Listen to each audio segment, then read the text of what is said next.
for waiting. How many of you guys have been here all day? Yeah, me too. How many of you are just here like towards the afternoon? Okay, awesome. Well, for those of you who've been here all day, thanks for sticking around. How many of you stuck around because AI was the reason you stuck around? Okay, well, that's good. Okay, so to not beat around the bush, today my goal is that you walk away with enough knowledge about AI that you can actually start talking to your kids about it, because raise your hand if you know of AI, but that's all you know of AI, right? Like you're like, I know it's a thing. Okay, how many of you know quite a bit about AI and you're just looking for more information? Yeah, we're about 50-50. Okay, at the end, I'll be very curious if you learn new stuff or if we're just repeating what you ought to know. Really quick, I'm ToriAnn Perkey. I'm the executive director of the of the IE program. I'm also the English director. I help write the curriculum and I teach classes. Yes, I do a lot of things. My youngest, I homeschooled all 4 of my kids. My oldest just got married last weekend. Yay! Thus proving amazing things about your kids. They do actually grow up. And my youngest just graduated. So I am a homeschool mom graduate as of a couple weeks ago. I know. Thank you for applauding. It was a long road. I feel like we're there. So the reason I feel like I feel really passionate about this topic, because when AI first came out, I tried it out a little bit and I was like, meh, and I stopped using it. I was like, I see no use for this in my daily life. And then I had some students who got really into it. Obviously, it's changed a lot in the last year and a half or whenever. And I suddenly became enamored and like, my mind was blown at what the possibilities were, but my mind was also blown because my students were using it and I had no idea what they were doing. And I realized that it is the wild, wild west, and if we as moms and dads do not understand AI, then our kids are going to use it and we don't know how to talk about it. So today the goal is that you know enough that you can start having conversations with your kids about it and or using it if you so desire to make your life a little bit more awesome. Okay, so here you go. What is AI? Let's just get literally clear on this. AI stands for artificial intelligence, and you've actually been using AI for a long time. Traditional AI is things like your smartphones, Siri, stuff like that. Streaming when it recommends something to you, that is artificial intelligence. Shopping when Amazon says, you might want to buy this too. That's AI. And how many of you used Google Maps on the way here? Yeah, me too. That's AI. So you've been using traditional AI for a long time. But what we're really talking about when we say you must learn about AI is generative AI. Generative AI is different because where traditional AI is more about just showing information, generative AI creates new things. It writes text, it makes images, it composes music, it composes code, and if you've never seen it do it, it's going to blow your mind. The difference between the two, so this is what we're really talking about, okay? So we're just going to call it AI. But just know we're talking about generative AI, and sometimes it's known as GAI. This is what some people think is going to take over the world and destroy humans. So just so you know. We're not actually going to talk about that a lot. That's a different class. So all generative AI works with the concept of LLMs, which are called large language models. I want you to imagine if there was a robot who could... what an LLM is a robot who has read every magazine article, every book ever published. It's looked at every painting. It's listened to every single song. It's this massive robot. And then you walk into this robot's library and you say, I have a question about X, or I would really like to see Y. And he's like, and he says, here you go. And he doesn't give you, unless you ask specifically for a reference, he doesn't give you, or she, doesn't give you the thing. He says, based on all the patterns from the world of knowledge, here is a new thing that follows those patterns. That's what generative AI is doing, and that's what that's why it's called a large language model, because language in the broadest sense of the world. Okay. So it acts a little bit like the human brain. The human brain has all these neurons. The neurons are all connected. When you think a thought, the brain fires from one location to another, and it's got, I don't even want to say millions of all of these. Shows you how much science I know. Well, AI is the same but different. It gets an input. It has all of this neuron-y stuff that happens. These are called nodes instead of neurons. It talks, it has a conversation, like all those nodes talk to each other, and then it gives you an output. You put in this, you get this. But what's happening here this is a very simple version of it's kind of the same. And it is complex in the sense that engineers don't actually know exactly how this works, just like we don't actually know exactly how the human brain works. Okay? So, the other reason that the large language model acts very similarly to how the human brain works is it learns using feedback loops. So I don't know about you, but the first time I ever made a loaf of bread, it looked an awful lot like that. I thought I knew what I was doing, and I didn't. And so I tried, and every time I would adjust the yeast or I adjust the temperature, and I would get all this feedback until about, I'm a slow learner when it comes to cooking, about 40 batches of loaves later, it started to look, thank you. I actually feel like that is one of my great accomplishments in life, is I finally figured out how to do that. So AI is similar, and it gets feedback in a couple different categories of ways. The first one is the engineers that are designing the AIs say, they give it instructions, the AI does something, and the engineers say, we do not want that exactly like that, do it slightly differently. So it's giving feedback. Second is humans are actually hired to give AI feedback, usually in countries where they don't get paid a lot, but that is also a different topic for a different thing. And then the third one is you and me. So as we use AI, depending on the settings in your AI, it learns every time you have a conversation with it. It learns that you say, yes, I liked what you gave me, or no, I don't like it. And then it's learning. It's constantly learning. And it constantly gets better. And it's exponentially getting better to the point where it's really hard to keep track of how much it is improving, because it is improving so fast, because so much feedback is happening, and just, it's pretty amazing. Okay, but here's the deal, and I've already done this. It is not human, and it's really, really important. You're going to hear me say words like think, learn, communicate, but it is not thinking. It is producing patterns. It is not understanding. Like, you guys are having an understanding experience. Well, I hope you're understanding. Like, you're hoping having this moment, right? It is simply taking information and then doing that node thing and putting out information based on patterns. It will be confidently wrong. It will tell you 100%. I did one thing where I said, give me 10 short stories that tell me the hero's journey, and 8 of the stories did not exist. I have since learned how to do some prompts so that it doesn't confidently give me information incorrectly most of the time, but it wants, it doesn't care. It's not human. There's no like ethical core to it. And then the last one, it is not learning from experience. It's not learning, we say that wisdom is experience plus knowledge, and your experience is all the things that, the emotional pieces and the context that we have, and it doesn't have any of that. It's just looking at data. So I just want to clarify as we go through this that even though I'm going to talk about it like it's human, it is not human, and it's really important that we make that distinction, even as we work with our kids to help them not treat it like it's human. So what can AI do? The better question is what AI can't do. It still cannot clean my house, and it still cannot cook dinner. Dang it. But it can do an awful lot of stuff. So I'm actually going to demonstrate some things, because if you don't see it, it's hard to believe just about what it is. We're going to see how fast I can do this so we can still get through everything else. But here are some examples of things it does very, very well. Brainstorm, write, research, tutor, plan, design, organize, and code. I am not going to show you coding. That is also another class. Oh, look, I have it open twice. So I've created a bunch of prompts. Prompts are the text that you put in an AI, tell it to do something. I've created them. These are all things I have done in the last month with AI. Normally I would just write them in advance or write them as we were going, but I wanted to make sure we were going a little bit speedier. So let's say you want to brainstorm. Oh, the other thing, I'm going to show you my current 3 favorites, but know that there are many, many AIs. These are just, there's reasons why these continue to float to the top. And I only pay for ChatGPT. I don't pay for Claude or Perplexity. I wanted to demonstrate. They just all have their own flavor. Okay, so I'm in charge of an activity night for teens, and I need a name for this. So I'm going to come to Claude. I'm going to do a new chat. It's Claude.ai, and I'm going to put this in. I say, I'm putting on a teen movie night in my backyard with short discussion to follow. So the more context you give it, the more helpful it is. I need a catchy title. Give me lots of ideas. Go from serious to crazy out of the box. And I'm going to hit this, and assuming the internet is going to cooperate, it may take its time. There we go.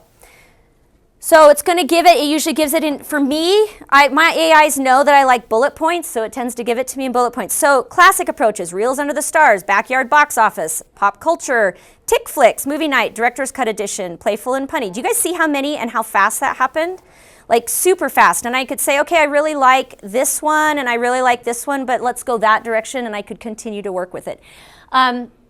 Brainstorming titles, brainstorming activity ideas, brainstorming date nights, brainstorming ways to answer prom creatively. Like anything that you want to brainstorm, it will brainstorm, and it never gets tired of brainstorming, right? So that's an example of brainstorming. Next, let's say you got to write, I just want to show you how quickly it can write essays and why everyone in humanities is now having an existential crisis about how do we help students learn. You're a 10th grade honors English student, often with prompts telling it what it's supposed to be is helpful. Write a 250-word essay on one theme from Romeo and Juliet. Make sure your vocabulary isn't too elevated, otherwise it will sound like a college student. So I'm going to say go. Do you remember how long it used to take you to write your essays in college? Come on, Claude. The reason we're doing this, contemplating, stand by.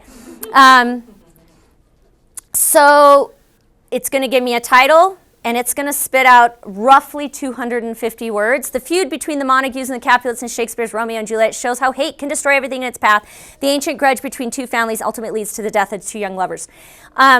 As an English teacher, I can tell you that very few 9th and 10th graders can actually write as well as AI. Very, very few. And most write way worse than AI. So our job is to figure out how to shift the way we assess things that we've been doing our whole time, because this can do, I could say now I need a 1 paragraph, or now I need a 3-page. I could change anything and it would immediately switch it.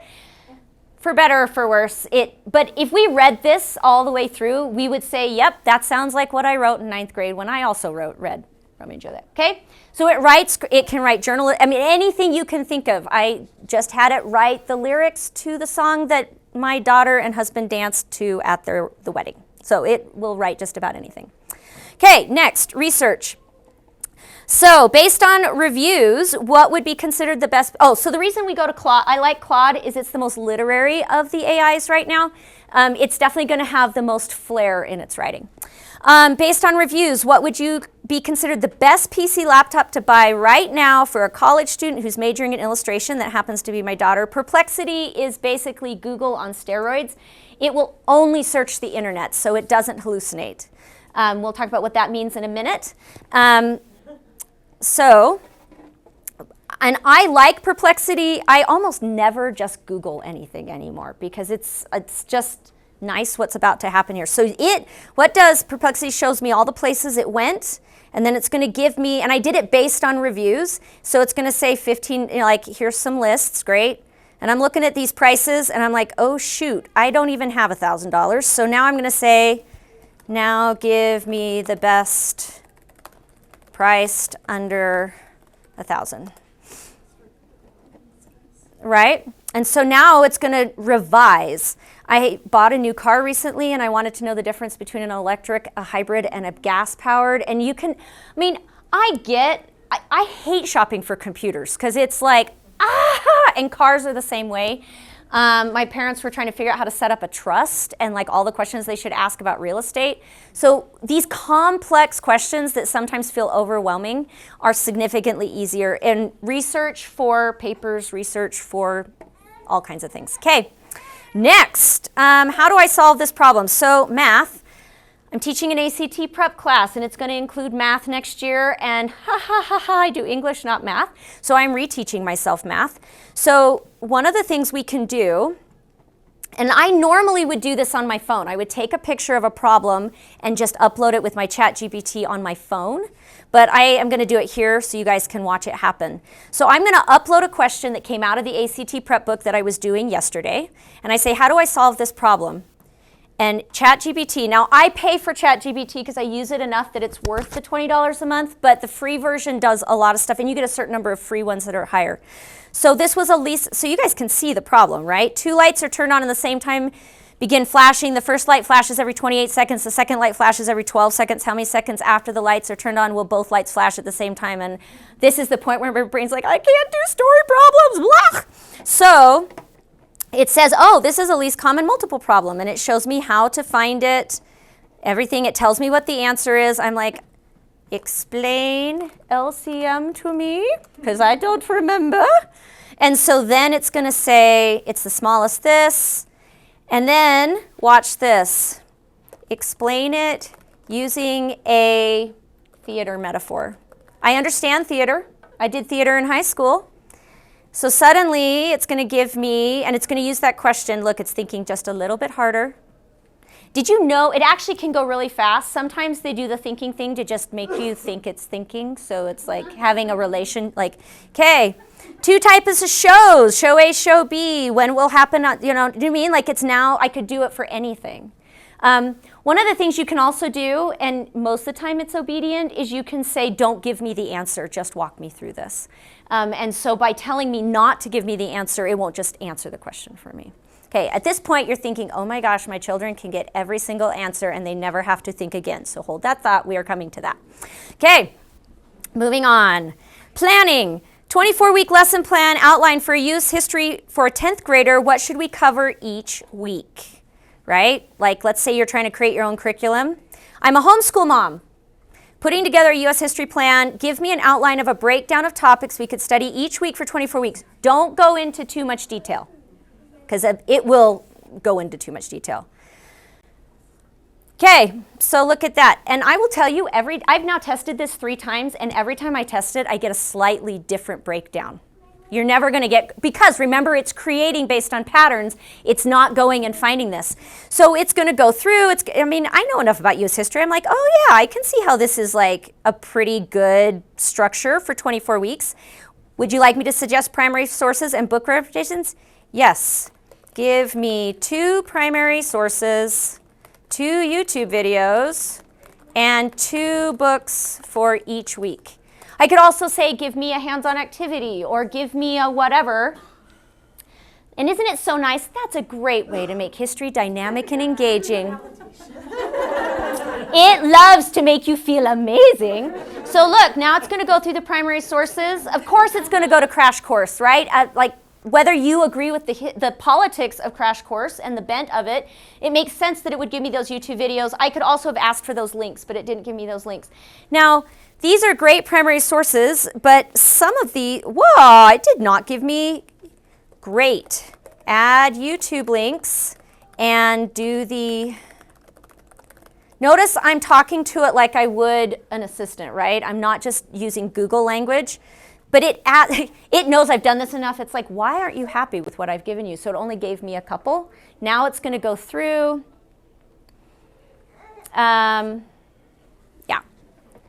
So the speed at which, so I can now go click on those. I probably could have asked for links to the primary sources and it could have found that, and it's going to give me a PDF for everything else. It gave me the whole thing before. So anyway, every time is a little bit different. It's like, anyway, does that make sense? Any questions so far? Meal plan for me? Oh, I'm about to, that's the next thing. And you can meal plan, tell it to meal plan based off of what diet. Wait, there's more. Here we go. I have baby carrots, frozen hamburger, and eggs in my house. Give me 3 recipe options that I could fix for dinner. Actually, I'm going to do fix for dinner in 30 minutes in my Instant Pot. My family eats dairy-free, but we can use coconut milk as a substitute. I do this a lot. They actually taste okay. Turns out recipes are patterns too. Something else I did is I went around my house and I made a list of all the things I have in my house all the time, and I gave them all to them, and I said, okay, now make me some menus based on things that I never have to go to the grocery store for. And then I also took pictures, because I don't know if you can do this with the free version, but I actually have the paid version. So I took pictures of my recipes that are like incomprehensible, and it translated them into comprehensible recipes. It could then change amounts. It could then tell me what I needed to buy every week. Like, the opportunities are endless. So as you watch your grocery apps get more and more robust, this is what's sitting behind it, and this is what they're using to do, is they're plugging into all of these AIs and paying for the privilege of the AI, or you can just go to the AI directly. Okay, Instant Pot egg roll in a bowl. Yeah, I do like that. Coconut curry hamburger stew, Instant Pot hamburger fried rice, eggs included. Okay, so there you go. And then you could say change it or tell me how minutes this would serve. You could do all kinds of things. Yes. Okay, design. AI this is one where paid makes a huge difference. So This one will take a little bit longer. I'm hosting a field trip this summer for teens to the Shakespeare Festival. I need a t-shirt design. It's called Summer Shakespeare 25. Include an image of Shakespeare with sunglasses. Now I've included ignore what you've done before because I actually created the real Shakespeare one that we're using, and I don't want it to go reference the one that but I can show you what that conversation was like. So this one's gonna take a little bit longer. Up until about 2 months ago, it would generate an image, and then if you told it to fix the image, it would just make a new image. In the last 2 months, you can now have a conversation where it iterate based on what it creates. And I can't draw or design to save my life. Like, I can write. I don't need it to write for me. But my daughter, who's an illustrator, we just don't talk about AI because she feels really strongly about not using it. So we just don't talk about it. But I would like to point out, while this is going to look like t-shirts you may have seen, this has never existed before. Paid AI can spell, and paid AI can write text. It's not just going to do images, right? And it knew it needed to be on a t-shirt. It looks like it even made the t-shirt folds. Do you guys see that? What if I said, so I'm just going to show you this one because it does take a little bit longer. This is where we started. Okay, and we knew we were going to go see Macbeth and the importance of being earnest. I didn't love this. I was like, I'm not loving that. So, but I kind of so we went with Macbeth, muffins and daggers are 2 iconic images in those plays. I'm like, So we're getting closer. Put him outside. If he's at a summer British tea, he's sitting at a table, crossing his legs. I could kind of envision what I wanted. A tray of muffins are on the table, the dagger's lying on the table, because this looks like he's about to get speared. I was like, that's not good. Keep all the wording as you have it here. Make it monochromatic and have a white background so it's easy. And then that's what we got. Isn't that amazing? Right? And then we started modifying it a little bit, and then I was trying to get the logo in there and stuff like that. And then we ended up with that, because we realized that it was probably too complex for a t-shirt. So I said, I need it more simple to be screen printed. I actually asked it all the things I needed to be worried about for that logo for screen printing. So I'm having a dialogue as if it's my graphic designer. And if your kid is going on Summer Shakespeare, which is what it's now called, they will get a t-shirt that looks like that. Okay, so that's design. This last one I want to show you, and this is the last one we're going to do, is a little bit more complex. We are literally scratching the surface. So I have a spreadsheet. I buy a book for my mom every month. It's her birthday and Christmas present. Okay, I'm going to actually show you what this looks like so you can have a sense of it. It literally is like, whoa. Yeah, it lists a whole bunch of book ideas. I have some dates for the things I've purchased. I've got links. It's just kind of a hot mess. I've just grabbed recommendations, right? So what I'm going to do is I'm going to come over here and I say review the spreadsheet, make a list of just the books that have a date listed in the first column under purchased, and categorize them by genre. So now it's going to go, so it can read spreadsheets, Google Docs, PDFs. It can read all of that stuff, and it can read massive amounts of information. If you do deep research, it'll take a little bit longer. It can handle even more. And it's going to go ahead, it's probably going to create a table. It's probably also thinking, why do you keep asking me this? Because I've tested it a couple times. So this is clearly taking a little bit longer. So you see what it did? It created a table and it just pulled it. Now, the first time I did this, it did not pull all the books, but it does look like it pulled all the books. And then I said, great, can you put all of them in categories that are boldface and bullet points with the title and a link to purchase. Oh, wait, and a link. And then I'm going to say, just because I know it struggles with, include every single book on the new table you just. I'm becoming a lazy speller because it turns out it doesn't need you to spell it correctly, so I could have left it your instead of you. But notice how I'm, again, talking to it like a human, and now it's going to go through and pull all that information. But it didn't do this right. Historical fiction's there. Keep all of them, but group categories together under one header.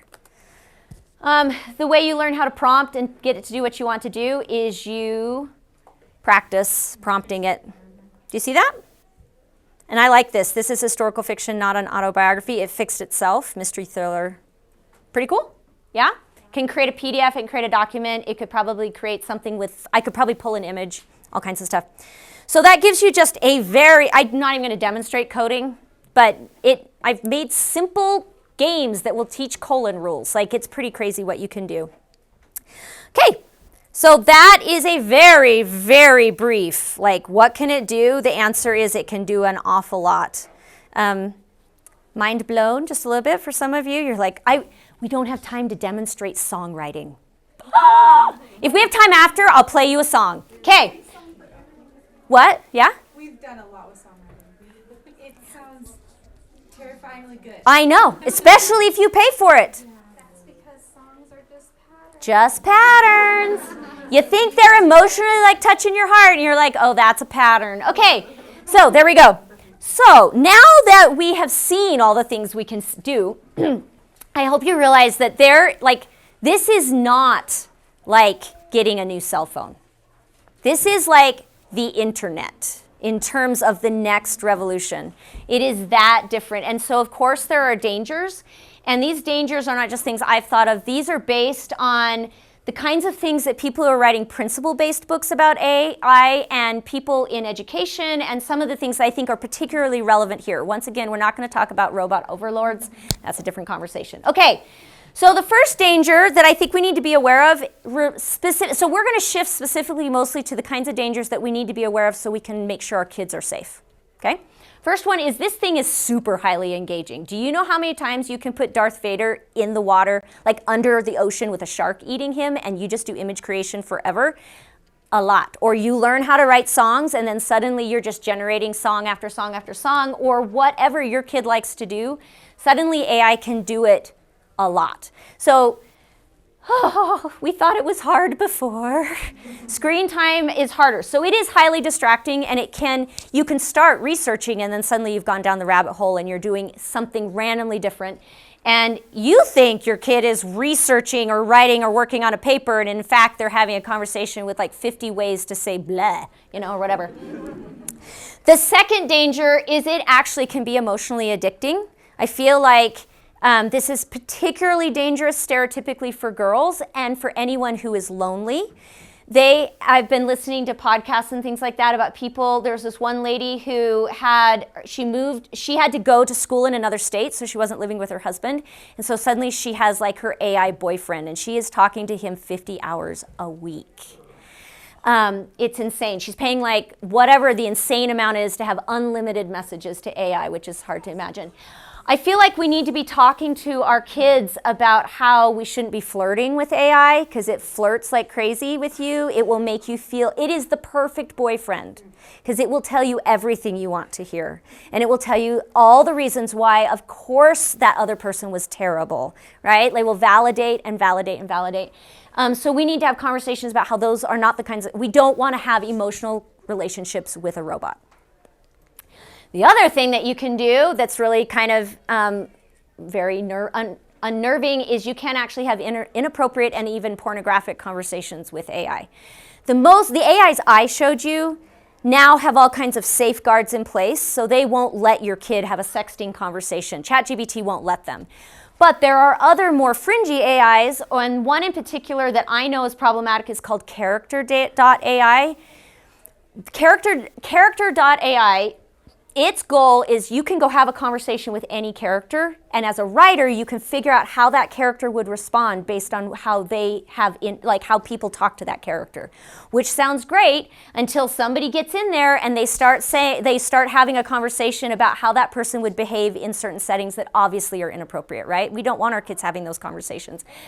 This is a real deal. I know of someone who innocently gets into character AI, kind of lonely, 19, and before they know it, they are deep, deep, deep, and they're addicted to it because whenever they don't feel good, what they do is they go have one of those conversations. So we need to, and the danger, I think, is on top of that, our filters aren't going to catch this. All those lovely filters we have put on our screens to keep our kids safe, they aren't going to catch what's happening because unless there's very specific words, maybe your filter's catching because it's a whole different type of situation, right? So we have to talk to our kids about why it's not okay to do these things. And if it were me, I would probably just block character.ai. I would just block it. Like, you know how most of your filters can block certain websites? That's one I would just block. Because I am sure there are others out there, but that's one that I'm seeing repeatedly come up. Okay, going back to the more friendly space, we did the scary ones. It can easily take the student's place. It can do all the learning for the student from beginning to end. And cheating is rampant with AI on college campuses and in public high schools. And we'll talk about how we can offset that as homeschool moms. But I think this is huge. And if we're not talking to kids about why we are doing certain assignments at certain stages, then why wouldn't I just have AI give me the answer? I'm super frustrated. I don't know what LCM is. Just tell me what the answer is on that multiple choice question, right? So we have to be doing an even better job of giving the bigger picture to our kids so that they want to do the learning and they understand why they're doing the learning. And then we have to make sure we're putting them in the types of educational experiences where it doesn't feel like busy work, where it actually feels like they can understand the value of it. I think this danger exists for everyone. It is super easy to just become dependent on it. By raise of hands, well, I don't need you to do this. I can just use myself. I can recite more phone numbers of the kids I was friends with in high school than I can of my immediate family today. Oh, yeah. I don't actually know my husband's cell phone number. This is a bad problem, I know. Well, no, I'm not working on it, but I should. But I can still write, I still know what Christy Packer's phone number was in 9th grade because I had to have that one memorized, right? So we have outsourced a lot of our thinking and memory already, and it only becomes that much easier. Every time I don't have to brainstorm because it can spit out 50 ideas that I can cobble together, that's one less neuron that I was firing. So trying to find the balance between making my life easier as a almost 48-year-old and not becoming so dependent on it that I can't do it is just as important for me, but it is also really important for our kids. With the caveat that I'm kind of glad I don't actually need to know how to read a map, right? Like I'm okay outsourcing Google Maps, I think. I have to be because I am. Like I get lost with Google Maps, so it's just bringing me up to where everyone else is. Okay, I think the biggest danger, and this one is just for us, is that we just choose to ignore AI. We're like, oh, I'm too busy, or I've already got my life figured out. I don't need, maybe I'll use it for meal planning, but I don't need it for my church stuff. Like I can figure out a lesson activity. Like I know how to do that stuff. Whatever we're doing, we've been doing it for a really long time without AI, so why would I need to learn how to use AI, right? But if we don't know how it works, then we aren't in a position to be able to supplement and support our kids who are they're gonna live in a world where AI is used all the time. The second thing is, and I'm just gonna be perfectly blunt, you guys, I have 2 girls, I have 2 boys, 24, 22, 20, and 18. I think they are pretty normal, and I also teach a lot of students. I can promise you, kids are looking at stuff no matter what you think. Your kids are looking at stuff. All the kids are showing each other AI. Your kid, even if you have locked down your computers at your house, they aren't different. They are going to be introduced to it. So if you don't learn about it, your kids don't get any direction, and it would be like saying, well, everyone else is showing my kid the internet, but I'm not going to worry about it. To me, it is I feel like we are doing a huge disservice to our kids if we think our kid is different and they're not ever going to use AI, right? I'm just going to be blunt. Your kids are doing stuff that you wish they weren't. Anyway, okay. So this is the part where I think, anyway, do we have any questions before I go to the next thing? Yeah. Okay, you convinced me there's a need out there to teach me this. So are you preparing a class that I can take to teach? We're going to give you 5 minutes right now. And actually, I know this sounds kind of cavalier, but the reality is, with these principles, I believe you will be prepared to have 80% of the conversations you need to have with your kids, because these are going to apply across the board. And then, yes, at some point, when I have time and room, I will make a longer class for all of you. Maybe that'll be next year's workshops. This year I'm doing how to get into college as a homeschool student. More on that later. Okay, here are the principles. I'm a big fan of principles, and the reason it really matters with AI is because in 2 months, AI will do things that it does not do right now, right? Like I could show you specific things that wouldn't apply, but these, so far, continue to apply. right? So as long as we know the principles, we can then apply it to the new stuff. The first one is, it is here to stay. We're going to embrace the new reality, and we're going to just say, okay, buckle up, here we go. Next, we're going to invite AI to the table. So instead of not using it, I'm going to say, how should I incorporate AI? Does it make sense? I'm going to learn how to use it. So we're going to encourage our kids to learn how to use it well. We're not going to be afraid of it. We're going to collectively as a family learn how to use it. We're not going to hide. And then we're going to talk about the idea that some things are faster than without it. Does anybody in here have one of those kids that will spend 3 hours trying to figure out how to do the thing the tech way when they could do it for 5 minutes with their hand? Right? Some people really, like I was doing something and my student said, well, do you just want me to write a script for your spreadsheet? And I said, well, yeah, that would have been nice to know 48 hours ago, but I've just done the copy-paste way because that's the slow way. Like, I may not know how to do it the fast way, so I do it the medium way that I know how to do really fast. Some things just are, like, a good graphic designer probably could whip together something, well, I don't know about that. Like, I feel like they could do certain things faster. Everybody's different. I'm not going to proofread with AI because I can proofread way faster without AI, but other people need it to proofread, right? So everybody's going to be different, and we're going to recognize it's not the best at everything. You are definitely faster. I'm sure some of you can look at your fridge and go, oh, I have 3 things. I will fix this. I do not have that gift. Okay. Okay, so now we're into like what I think after we say some of the things, be the thinking human in the room. So again, remember, it's not human, you are. You are always the one who's thinking. It is not. Its job is to please. Well done. Here's answers. You could ask it, explain to me why Barbie should be included in every single book. And it would say confidently why Barbie should be included in every single book, right? Whether or not you think that's a good idea. It will please you with whatever you ask. So you need to know that, so you always need to think about the answer. Like, don't just take an answer and run with it. We do actually have to think. And so this is how I describe it to my students and to my kids. I came up with this, so if you want to credit me, fine, but if it just becomes in the ether, that's good too. We saw it, don't be a sheep. You know how sheep just follow sheep, and like lemmings, they would probably just go off a cliff. So we're going to say, don't be a sheep. Don't just follow AI wherever it takes you. Instead, you're going to do what we call yay. You, as in you have to put something into AI. AI will not do anything you don't tell it to do, right? That's why inappropriate conversations are not going to just randomly pop up. They happen because you put something in there to do that. So I'm going to do the thinking ahead of time to figure out what is my best prompt. And the more time I spend figuring that out, the better it's going to go. Then AI is going to do the work, and then I'm going to think on the other side. And I'm going to analyze it. Do I like it? Do I not like it? How could I blend it? Whatever. We call this, yay, I used AI correctly. Yay! That's actually how I do it in class. The kids think it's stupid, and that's okay. I'm like, yay, you used AI correctly. But guess what happens if you just do you and then AI and then blindly copy it? Yeah, you sheeped, right? And we make a big deal about this in my English classes. They're like, why would you want a sheep? Why would you want to outsource? You're wasting everyone's time. Don't give me a paper. So here's where I get to talk about why I think homeschooling is uniquely situated to help our kids do this. Most of our kids don't actually have to have grades. Grades are the high stakes that make it so that doing the assignment at a certain level matters more than the learning, right? So I strip away the grades. Now I'm like, why would you cheat? And that's actually going to be the next one. You own your own learning, but we're going to come back here. Why would you cheat? Like, what a waste.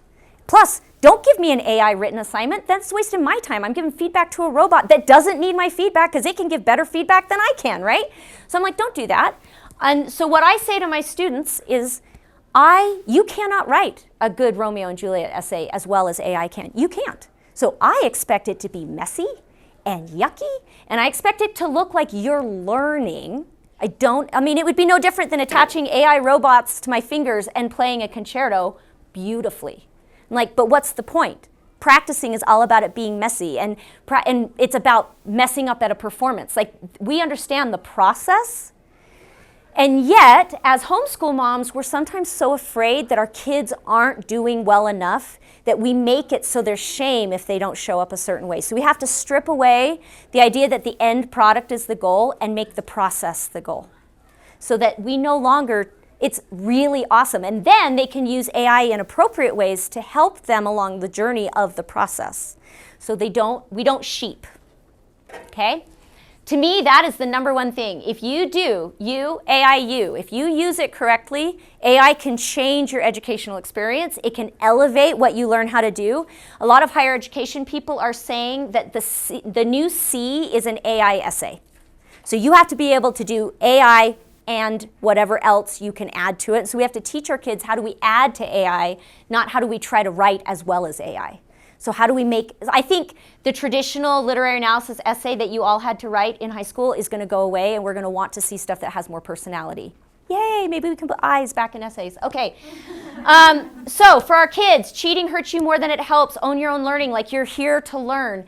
Next, treat AI like a person. You guys, I know I said it's not a person, but it turns out that it works a lot better if you talk to it like it's a person. But you can tell it what kind of person to be. You're a homeschool mom. You are a 10th grade English teacher. You're a curmudgeon-y professor that's going to critique my paper. Whatever. You get to tell it the role it's going to play. It actually does a better job if you train it how you want it to be helpful. I think it's important. The other principle we teach our kids is that always maintain the humanity. Depending on your religious preference, you could also say something like always make sure you can feel the spirit.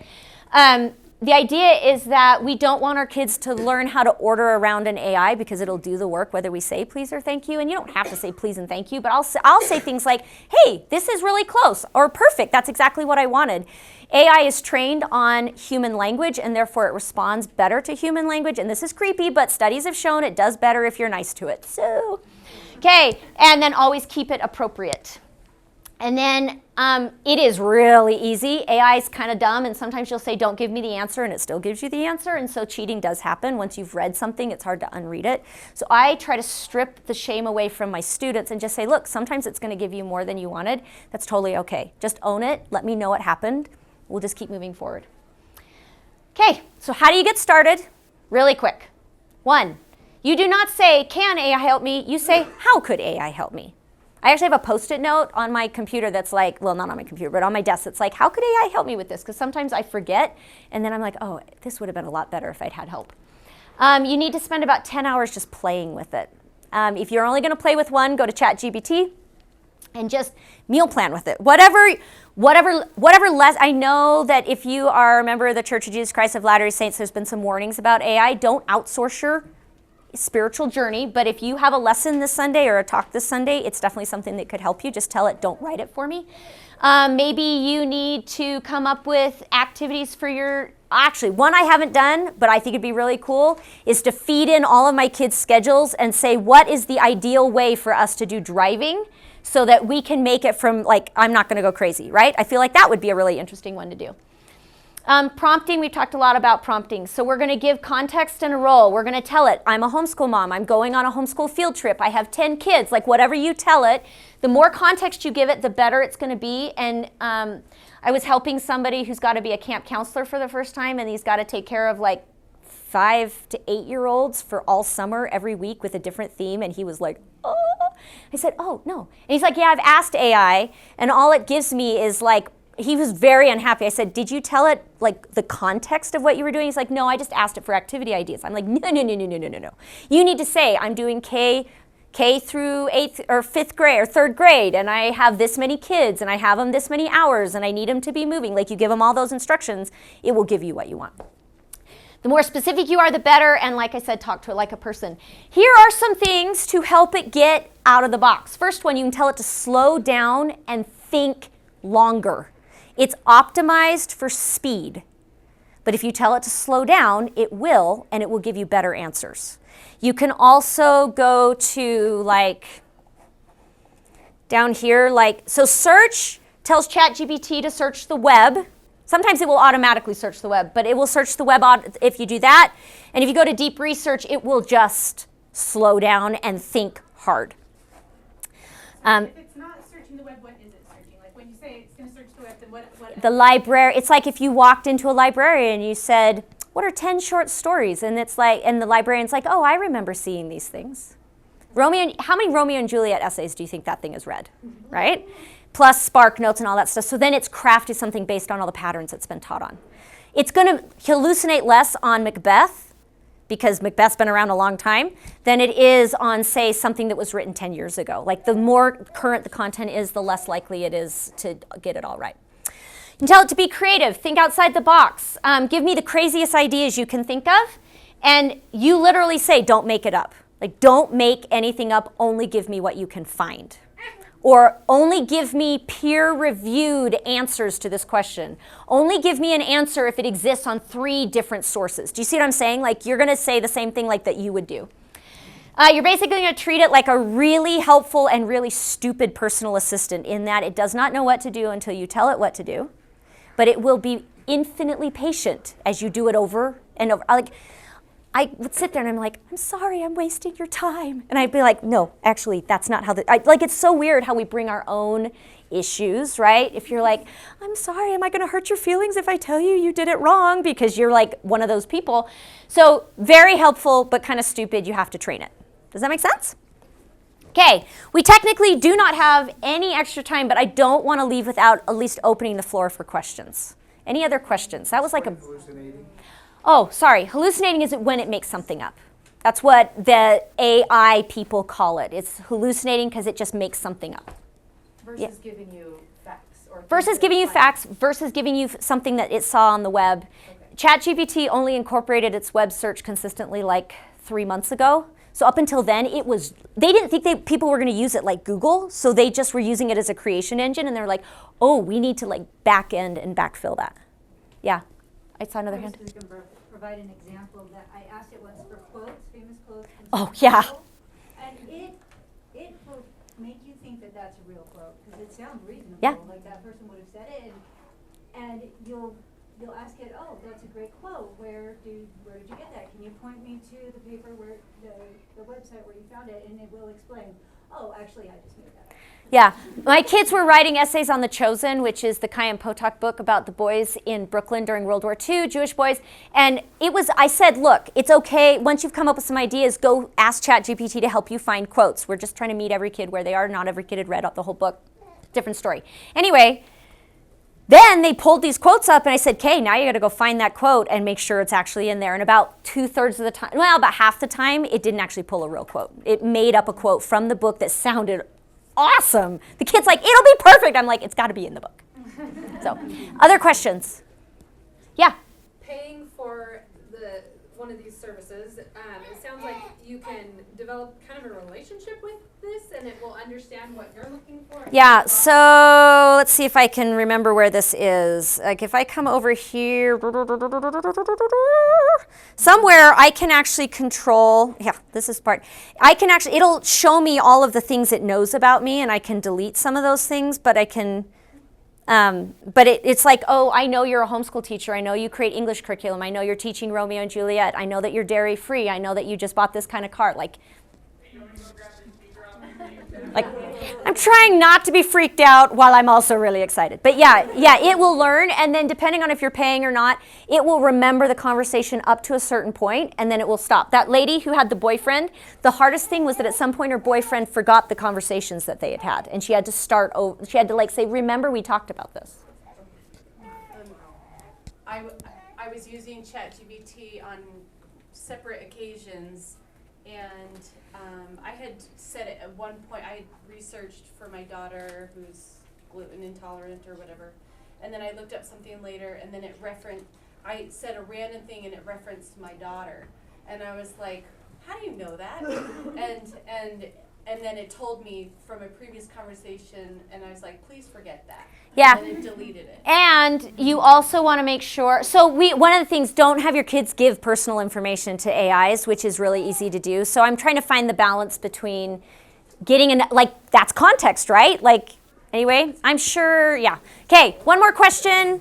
Yes? When you talked about learning from your mistakes, you went over it so fast I couldn't even write it all down. Sorry. But can you explain further what you mean if they find something they shouldn't No, well, yeah, but I mean, in general, like if a kid stumbles across something on the internet, we don't want to shame them. We want them to like come to us, right? So if I say, please read this paragraph and give me feedback, but don't rewrite the paragraph for me, which happens in the English classes, and then AI is like, rewrites the paragraph, like, oh, here's some feedback and here's a brand new paragraph. That will happen.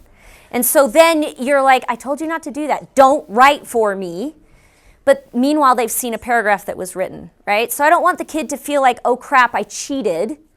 So now I have to hide and I'm using it wrong. So we just say up front, sometimes it doesn't do what you ask, and that's okay as long as you're just really upfront with how you used it, right? Okay, I thought you meant it gave you the answer that you were, like, tell me what the CliffsNotes version, but the information my teacher knows is not in the CliffsNotes version. No, no. I mean, yeah, okay. So we do need to wrap up. If you want to ask me about workshops I'm doing this summer, or you want to talk about the classes I teach, I can tell you about all the classes. I'm back at that booth. If you want to come talk about AI, I like to geek out about AI. Thank you guys. That was a brain dump. Hopefully you found that helpful.